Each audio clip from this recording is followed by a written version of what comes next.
Welcome to the Year 8 Preferences presentation for Art and Design.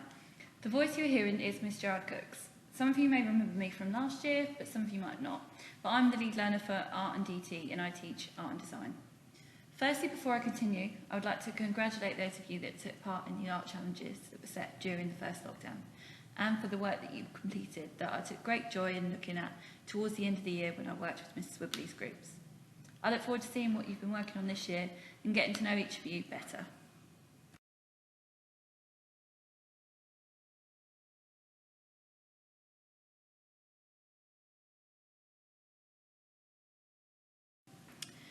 Moving on, I thought it would be best to start with why. Why study art and design? As you can see on this slide, I've noted a few reasons. But what can you gain from studying this subject? From creativity to confidence, art and design will help to develop and nurture skills that will be transferable across all ranges of subjects. It helps to encourage self-expression and also can improve well-being and improving your health and happiness.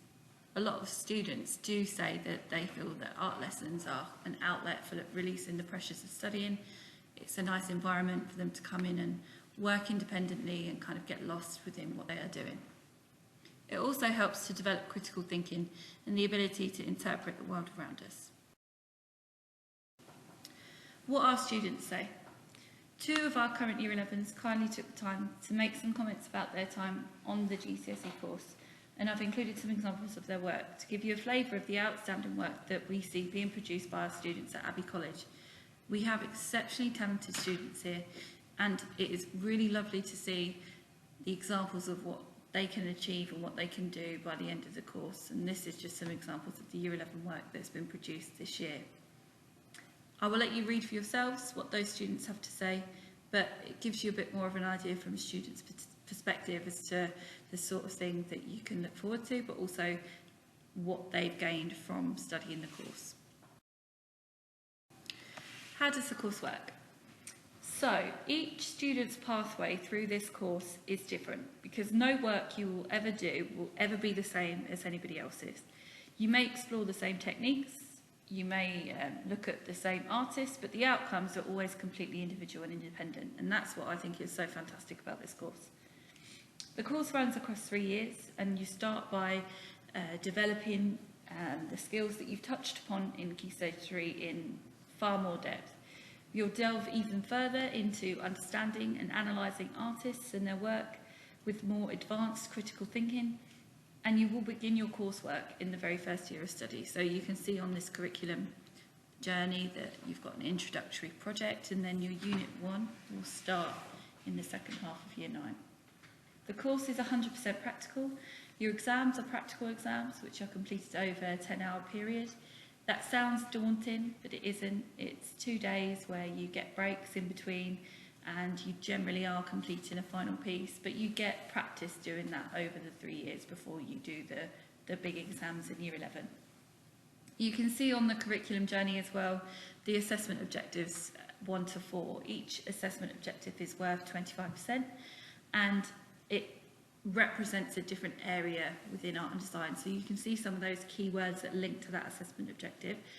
But if you wish to know a little bit more about each of those, then feel free to email me. I'm happy to answer any questions that you might have about those.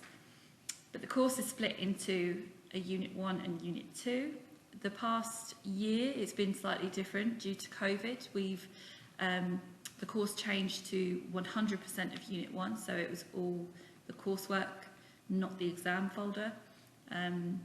By the time that you will be doing your Year 11, I should think that that would be back to normal. So this is generally what that journey would look like in the normal world, if that's the correct way of putting it. So yeah, if you do have any more questions about that, then please do contact myself or Miss Wibley.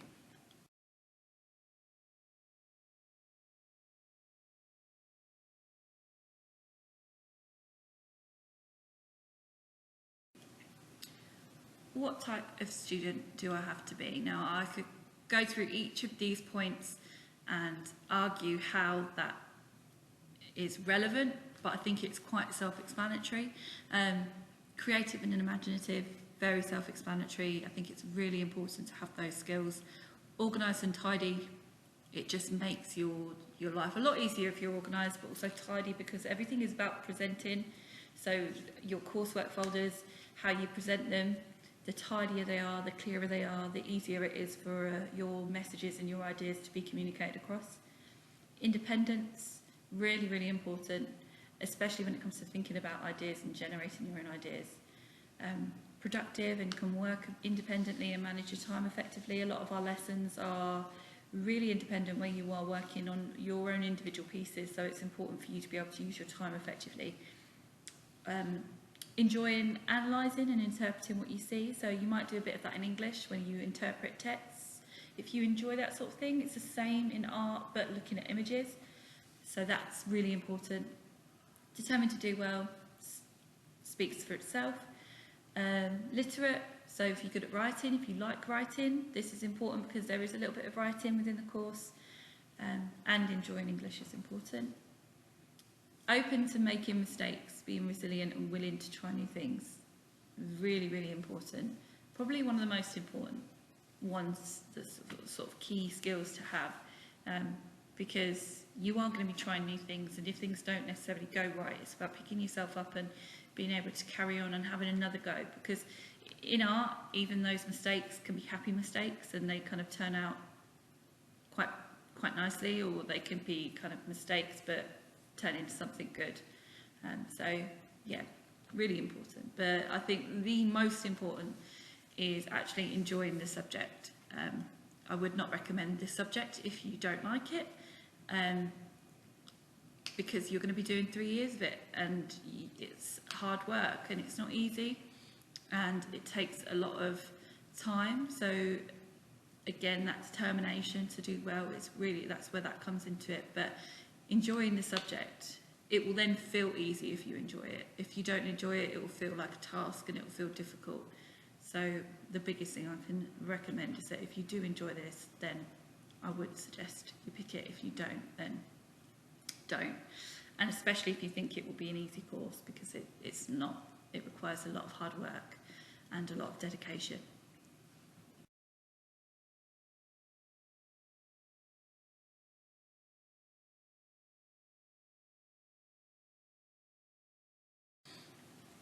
There are lots of areas that art and design can take you down. The rest of the slide I will let you flick through and have a look at the different career opportunities. I thought I would end by personally telling you how I ended up in my role as an art teacher. So I fell in love with art when I was in year 8, same as you, and I went to my first after-school art club, and I created this oil pastel piece that I went home, I was beaming, I was so proud of it.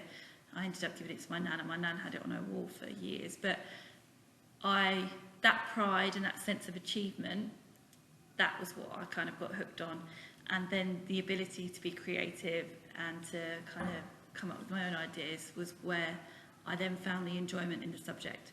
And I knew that I then wanted to teach it, so I then followed the route of teaching with it, and I did it at GCSE, I did it at A-level, I did it at university. So that's a typical route if you wanted to go down the avenue of teaching. But there are lots of other areas that you can go down, and I will let you scroll through and have a look at those areas. But thank you for listening, and I hope to see you soon.